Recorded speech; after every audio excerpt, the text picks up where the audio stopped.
Está na hora da entrevista do dia com a Denise Campos de Toledo. E vamos falar agora sobre as pesquisas e tendências dos eleitores, investigações e possíveis restrições aos institutos. Eu converso com Marcelo Pimentel, que é cientista político do IPESP. Marcelo, boa noite. Boa noite, Denise. Bom, Marcelo, nós vimos muitas críticas às pesquisas de um modo geral após a divergência entre a sinalização das pesquisas e resultado do primeiro turno. Só que agora a gente está acompanhando a divulgação das pesquisas de segundo turno e as diferenças estão muito próximas do resultado que nós tivemos em primeiro turno, isso falando da eleição presidencial. Você acha que tem uma consolidação de posição dos eleitores? Você acha que isso ainda pode mudar? Essa tendência ela se mantém presente agora nas pesquisas que têm se apresentado nesse momento. E a pesquisa IPESP também apresenta esse resultado. Já há uma estabilização do posicionamento do eleitorado, apesar de que a diferença vem encurtando. Então, isso também nos revela uma tendência aí de não cravar resultado até o dia 30 de outubro. Bom, de acordo com a última pesquisa IPESP, a diferença, por exemplo, de votos válidos era de 8 pontos entre o ex-presidente Lula e o presidente Bolsonaro. Só que nós tivemos, logo depois do primeiro turno, a declaração de apoio de governadores, principalmente para Bolsonaro, e dos ex-candidatos, a Simone Tebet e Ciro Gomes, principalmente Simone Tebet, esse apoio ao ex-presidente Lula e ela agora participando mais ativamente das campanhas. Você acredita que isso possa levar a uma mudança do voto daquele eleitor que no primeiro turno teria deixado de votar neles para votar em Bolsonaro, que foi um dos fatores que os institutos apontaram como o motivo da divergência de resultado? A Simone Tebet ela se revelou uma grande aliada para o presidente Lula, né? Ela tem demonstrado uma capacidade grande de agregar valor à candidatura do presidente Lula. E isso pode ajudar muito, porque o MDB é um partido muito forte nos municípios, tem uma capilaridade muito grande. O Ciro, por sua vez, curiosamente, ele divide muitos votos entre o ex-presidente Lula e o presidente Bolsonaro. O apoio dos governadores pode ser, de fato, fundamental, porque a gente sabe que a eleição em Minas Gerais ela sempre é paradigmática no resultado final das eleições. E o governador Zema, declarando o apoio ao presidente Bolsonaro, pode mexer nesse tabuleiro, mudando um pouco a configuração do resultado eleitoral em Minas Gerais. E como tem essa tradição de que Minas define a eleição, isso gera uma certa instabilidade no resultado eleitoral. Agora, Marcelo, ainda se pode apostar nessa possibilidade de Minas definir um resultado para a eleição presidencial? Porque nós tivemos a eleição de Zema em primeiro turno, nós tivemos a eleição de um deputado bolsonarista, o Nicolas, que foi mais votado do país, mas em contrapartida o ex-presidente Lula também saiu vitorioso em Minas e teve a eleição de Janones, não é? Que tem muita força nas redes sociais, um apoiador que antes era candidato também à presidência, mas um forte apoiador de Lula. Então teve uma disparidade aí dos votos em Minas. E Minas acaba reproduzindo um pouco essa polarização que existe no Brasil inteiro. Talvez o que tenha diferenciado bastante no primeiro turno foi o resultado de São Paulo, que saiu um pouco dos prognósticos que se faziam naquele momento. Houve uma subida muito grande do Tarcísio e isso também puxou bastante o presidente Bolsonaro, o que fez com que houvesse essa aproximação e impedisse a vitória do ex-presidente Lula no primeiro turno. Mas eu acredito que Minas vai ser fundamental nessa definição desse tabuleiro. Aí você fala do Janones, que é uma liderança importante, e você tem o governador Zema, que está fazendo um trabalho junto aos prefeitos, junto aos municípios, para poder trazer votos para o Bolsonaro. Então, é um jogo muito aberto ainda em Minas Gerais. Agora, Marcelo, você acha que os institutos já chegaram a alguma conclusão do que pode ter dado errado? Você falou da divergência dos números, principalmente em São Paulo, mas houve erro de estimativa ou de definição aí de amostragem para captar algumas tendências do eleitorado brasileiro?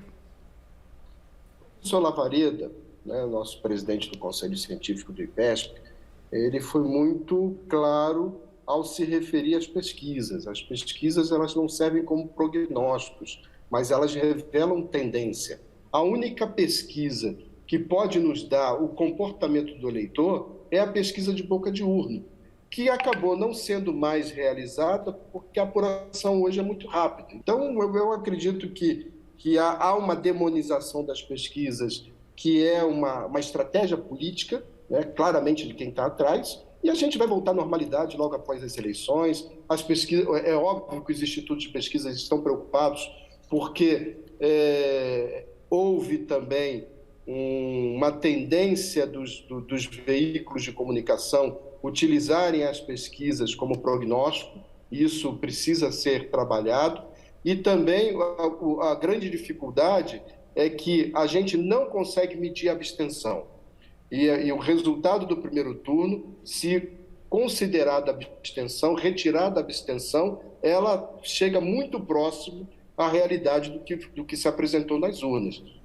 Com exceção de São Paulo, que houve um movimento muito diferente do que se previa nas pesquisas. Agora, dá para reverter esse movimento em São Paulo dependendo do tom da campanha? Por exemplo, a gente vê uma concentração da campanha de Lula em alguns dias aqui em São Paulo, junto com o Haddad. E, aliás, o último debate entre Haddad e Tarcísio reproduziu, né, toda a nacionalização das discussões, temas relevantes das disputas para a presidência. Você acha que São Paulo pode mudar essa tendência? Eu acredito que sim, ainda há espaço para uma discussão, e isso depende muito das estratégias eleitorais, tanto da candidatura do Haddad como do Tarcísio, aí, também ajudado pelo apoio do PSDB agora, vai ter uma capilaridade muito maior no interior. O grande problema do PT, historicamente, é no interior do estado de São Paulo. Como é que o PT vai lidar com isso e trabalhar nessas 2 semanas seguintes para poder reverter os votos no interior, pode ser a chave que faça a mudança dessa tendência eleitoral a favor do Tarcísio. Agora, Marcelo, mesmo com todas as explicações dadas pelos institutos, os esclarecimentos, como você está explicando agora, o fato é que essa divergência entre as pesquisas e o resultado do primeiro turno, especialmente em São Paulo, levou a iniciativas de políticos no sentido de tentar abrir uma CPI para investigar os institutos de pesquisa, propor a proibição da divulgação de pesquisas 15 dias antes da eleição, seja de primeiro turno, seja de segundo turno, a punição, inclusive, quando houver um erro excessivo, se cogitou essa possibilidade. Como é que você vê essa manifestação política? É uma manifestação baseada no calor da eleição. Todos estão com o sentimento à flor da pele, todos estão aí muito angustiados com os resultados das eleições, e uma polarização muito perversa no processo eleitoral brasileiro. Isso faz com que os políticos acabem ficando muito exaltados com os resultados que contrariam os seus interesses políticos. Na verdade, isso haverá uma acomodação no futuro próximo. Nós vamos, obviamente, os institutos vão fazer as suas análises, incorporando a questão da abstenção, que ela passa a ser relevante. O que ocorre é que, na verdade, existe um movimento no Brasil hoje que é um movimento de cerceamento de várias atividades, né? Então, existe um movimento que a gente precisa entender, político, né? E que os institutos de pesquisas, nesse momento, acabam virando esse vilão desse processo, né? É a próxima vítima a ser atacada por um determinado segmento político. E a gente tem que compreender isso, faz parte do jogo político, e vamos tocar o barco para frente. Antes as críticas eram às urnas eletrônicas, ao sistema de apuração dos votos, como deu tudo certo em relação a isso, falta aí as Forças Armadas mostrarem os resultados do que elas apuraram também das votações, né, da contabilização dos votos, e agora a questão das pesquisas. Agora, eu queria saber se os institutos estão tratando de uma outra forma a participação dos evangélicos nas campanhas, especialmente do presidente Bolsonaro. Se isso pode inverter uma tendência na definição, inclusive, da amostragem das pesquisas.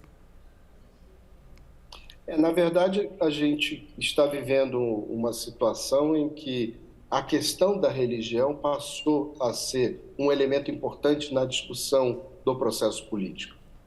E é óbvio que, você considerando que nós temos aí quase 40%, na faixa de 40% da população de evangélicos, com uma tendência de crescimento, é óbvio que isso vai passar a ser parte da análise na hora da montagem da amostragem.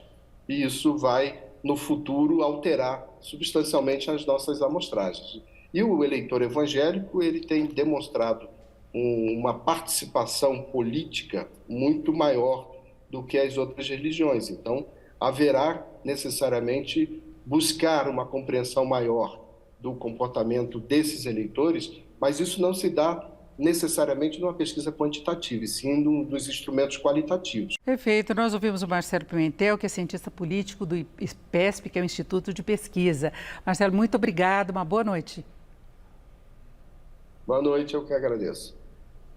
Você.